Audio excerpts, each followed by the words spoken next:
god, hey girl, I haven't talked to you in so long. So here's what I was thinking. We're all pretty, right? We're all, I don't want to say beautiful, because some people, nasty people, are just like kind of ugly, you know? But like, we all pretty, okay? And that's right, you pretty too. So here's why I'm pretty. I think you should make a list of 10 reasons why you're pretty. Oh, I have 11 reasons. Reasons why you're pretty. Anyways, these are my reasons. This is why I think I'm pretty. Are you ready? No, you're not. You're about to get blown out of the water. Okay? First things first. Empathy and kindness. Always with the empathy and kindness. I can put myself in other people's shoes.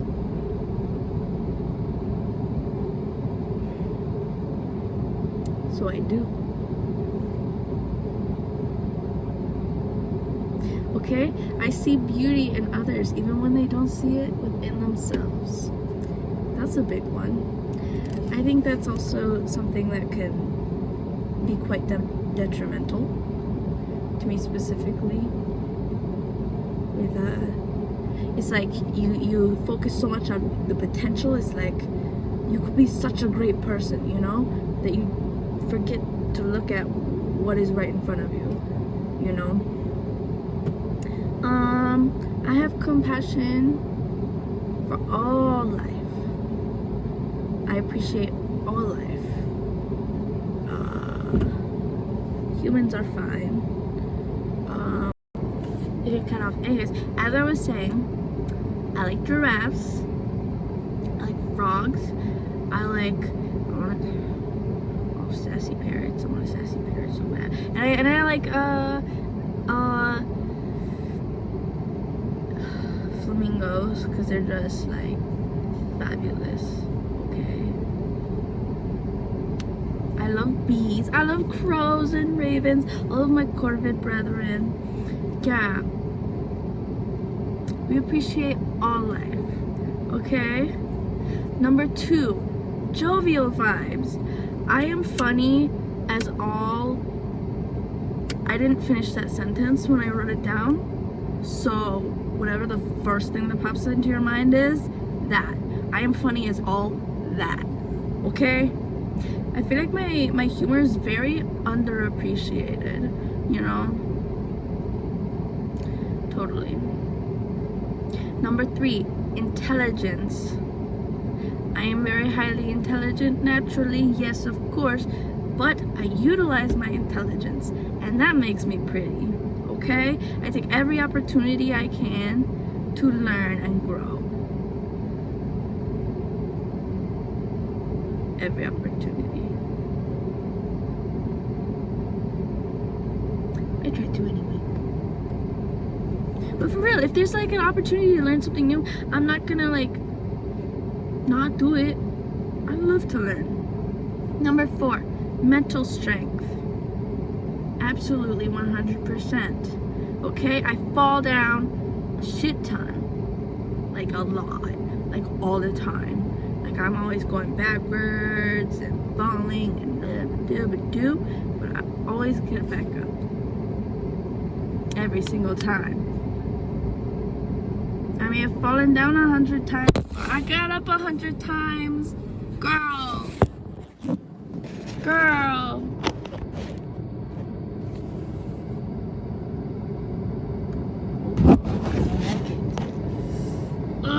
Perfectionism.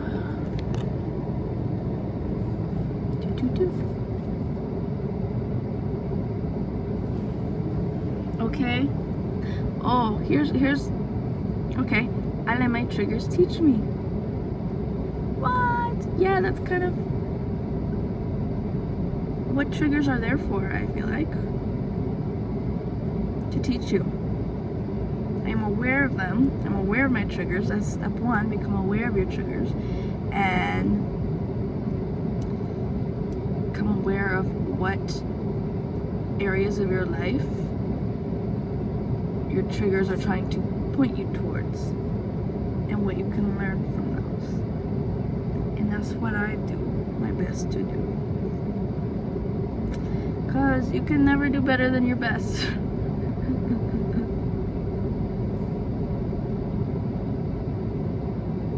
Number 5, ambitions. Having ambitions is like really pretty. If you are ambitious, you're so beautiful.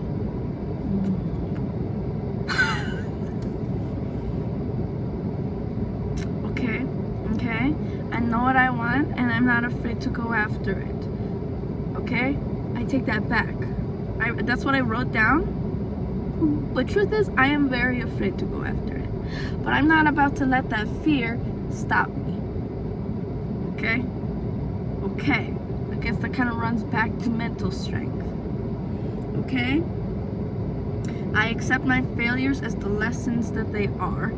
I'm of the strong belief that there really is no such thing as failure. It's just experience, you know? It's like, sure, you can do something wrong, but you haven't really failed unless you've died without accomplishing what you want to accomplish. That's failing.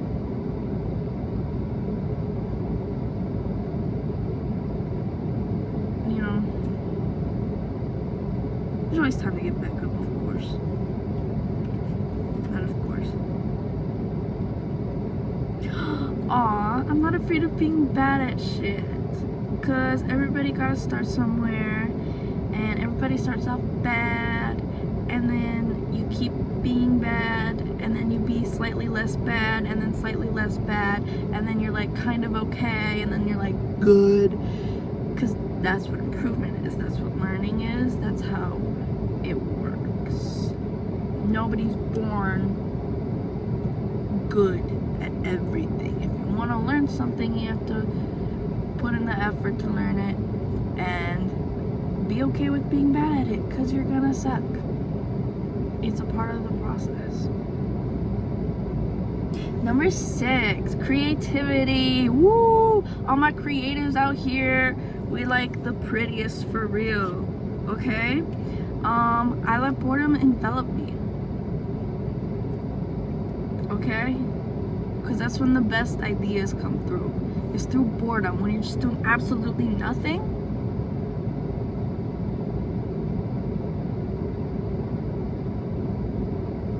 That's when the idea bombs explode. You know? Because you have time to intake. You're not, you know, doing something, looking for something to intake. So then, magnets. You know, magnets. You know how magnets work? You're not looking for it. Therefore, it. I feel like I'm explaining this bad. But that's okay. Okay, I'll get better as we go along. Improvement. Aw, I am unique and I follow my ideas. Nay, sparks. I am very unique. It's true. Everybody is. And I think that's what makes us so alike. You know? It's because nobody's special. I find that to be very comforting. Because like people like to say, oh, everybody's special. No, everybody's unique, everybody's different, but not everybody's special. If you say everybody's special, then that takes away from what special means. That makes special not special anymore. So saying nobody's special just kind of envelops the reality that special isn't really a real thing. It's just something we conjure up to make ourselves feel better,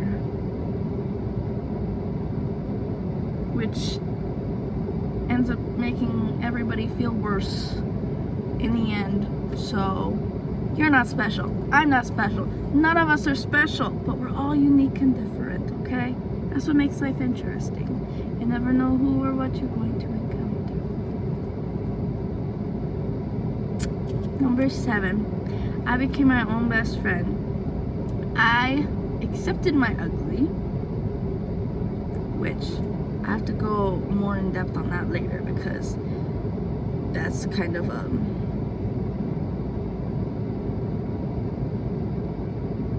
I could talk for a while about that one. Okay? And 2, I started treating myself how I treat others. That's what you have to do if you're a people pleaser.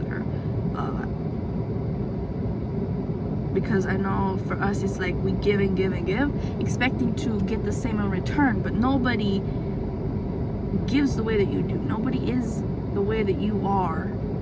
Not the way that you are, but nobody is you. So therefore you're not going to get back exactly what you give out. Capiche?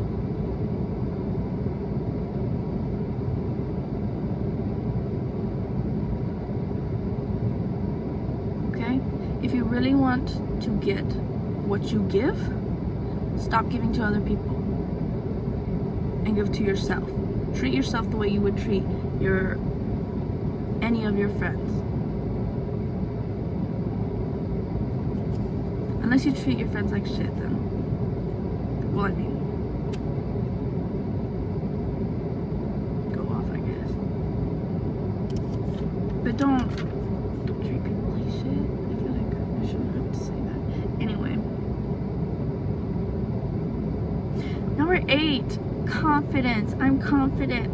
And being confident just makes people pretty. I'm not confident all day, every day, because that's not really how confidence works. Well, I guess I am confident all day, every day. I'm just not like feeling myself all day, every day, you know? Because that's not how confidence works. Confidence is more so just like a knowing of oneself. When you know yourself, truly know who you are, what you believe in, what you stand for, what you're going after, there's nothing that can really deter you or take you away from that. Because you know. And you don't gotta explain yourself to nobody. They're never gonna know what it's like to be you. You're never gonna know what it's like to be them.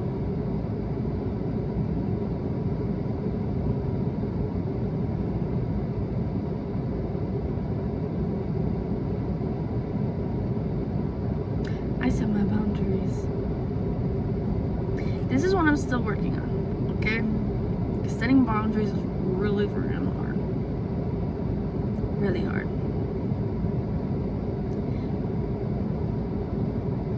But a large part of being confident is knowing your worth. And, you know, we can't control people, you know, we let them be.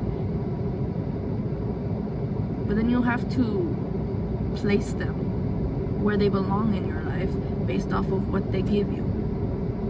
You can't make them the way you want them to be, but you can place them where they need to be in your life.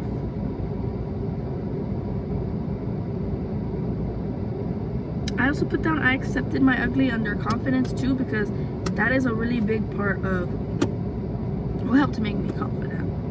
Was like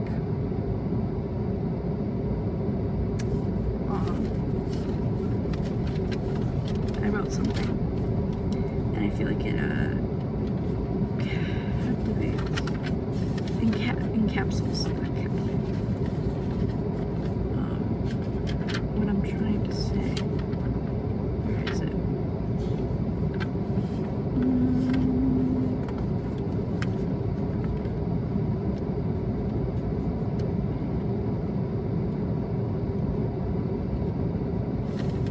Something about fear.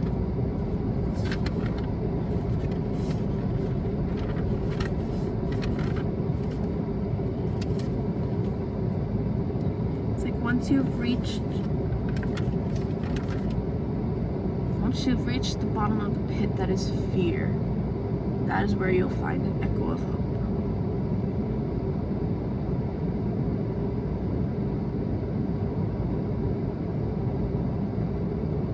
it's kind of weird because when you're so like, for me at least, like when it's so enveloped in fear, it kind of got to the point where I felt nothing mattered. Of course, I felt like that. That's what happens when you indulge in fear, but I always kind of felt like something, like nothing mattered, you know? But I kind of thought about it in a different way, where like, nothing matters, so I might as well just do me, do what I want to do, be who I am, because nothing matters anyway. It's kind of like that. That's how it was for me. It's like, sure, I felt like nothing mattered in the opposite direction, just like end it all, but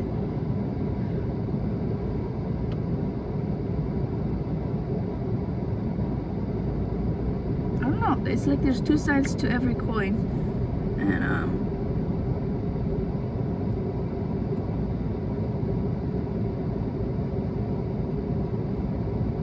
I guess I went on that tangent to say like hope and fear are kind of intertwined, you know, two sides of one coin, but when you get so fearful that your fear turns into hope,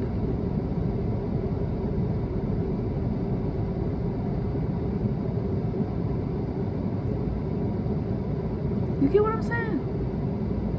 You get what I'm saying, right? Yeah. You're smart.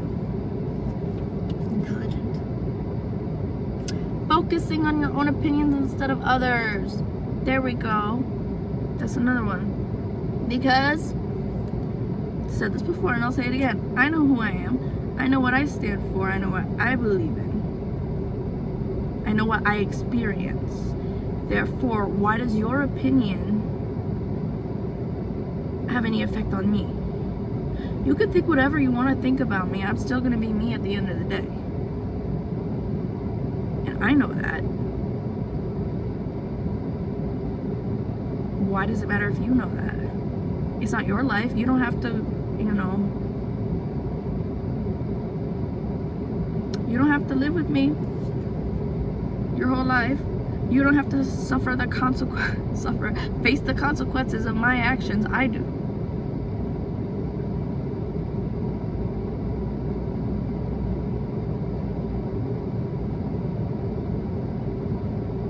People are going to think what they want to think of you, regardless of who you are, of what you do, what you look like.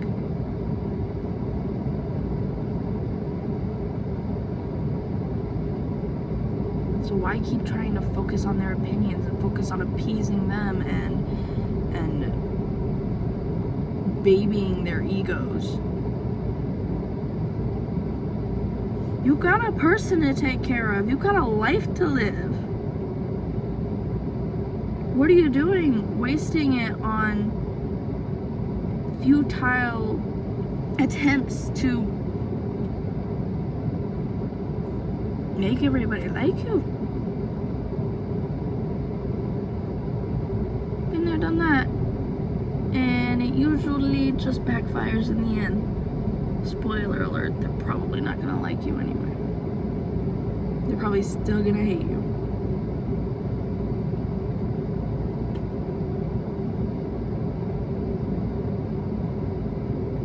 But you don't have to be in their life, they don't have to be in yours. So why does their opinion matter? Answer, it really doesn't. What you think about yourself, that's what matters. Number 9, self-care. I made self-care a habit, okay? And self-care can look like anything. Like it could be as small as just like getting out of bed in the morning, you know?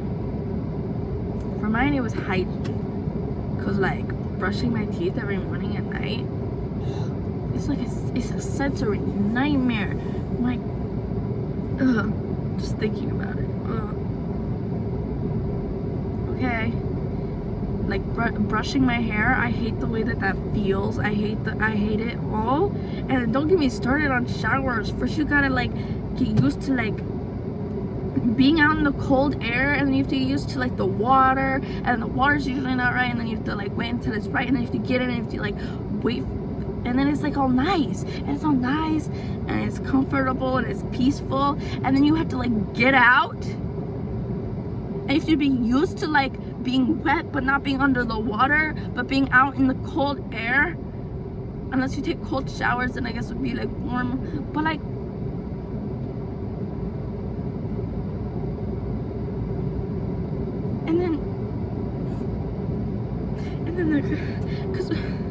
and you're never like fully dry when you dry yourself. I mean, you are, but it's always like your clothes kind of stick to you when you pull them on. Or what if it's like I guess it depends on the clothing. But anyways, I cannot with showers. I'm trying. Anyways, I made hygiene a habit. Something I do for me, you know? It's the little things that add up, really. They do. I'm serious.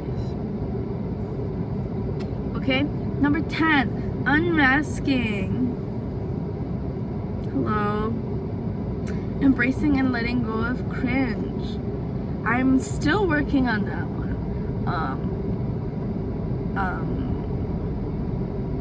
Just like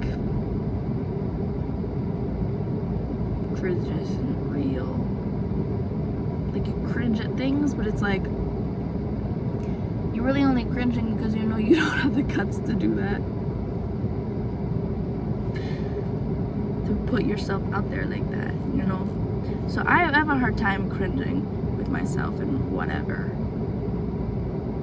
But I'm working on it, okay? And that's a part of unmasking, is being okay with being seen as cringe and weird. I mean, I'm okay with being seen as weird because I'm a weirdo. And I take that as a compliment, thank you. But yeah, being seen as like cringe or like but I'm working on it, okay? That's a good one. And stimming unashamedly. Hi, this kind of unmasking. I don't care. Just because society wasn't made for me doesn't mean that I can't exist within it as myself. And that means stimming when I need to stim. That means chewing on my chewy when I need to stim. That means sometimes I need to write down words because I can't freaking talk, okay? Which reminds me, I need to really freshen up on my ASL.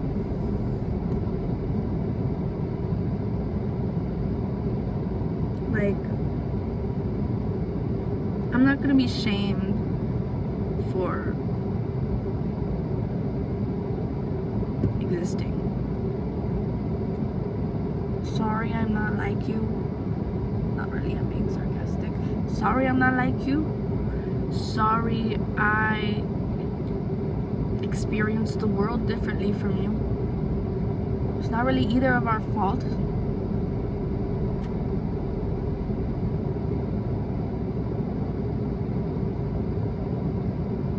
But I'm not going to be shamed for existing as an autistic person. No, and I'm not gonna pretend like I'm not. I'm not going to pretend like I'm happy when I'm not happy. I'm not going to pretend like I'm fine when I'm not.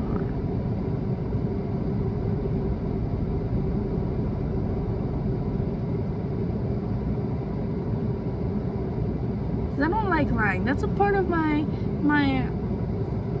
moral code. I have a very strong moral code, and lying is one of those things. I do not tolerate lying.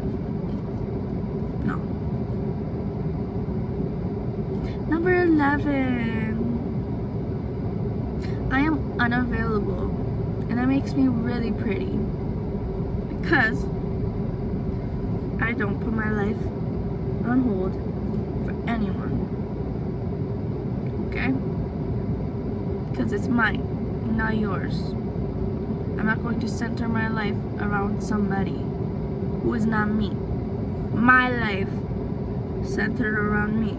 Your life centered around you. We can dance. We can pass each other.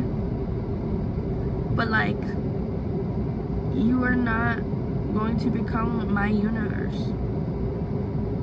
Because I'm my universe. You are your universe. Capiche?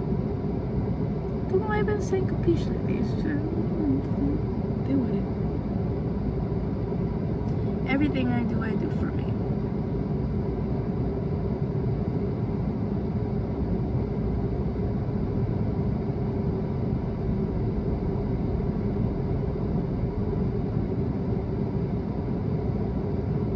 Everything I do for me.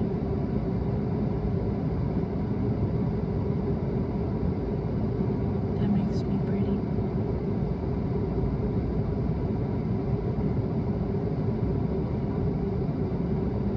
Because again, I know my worth. And I'm not about to settle for less. No ma'am, sir, no thank you, no how.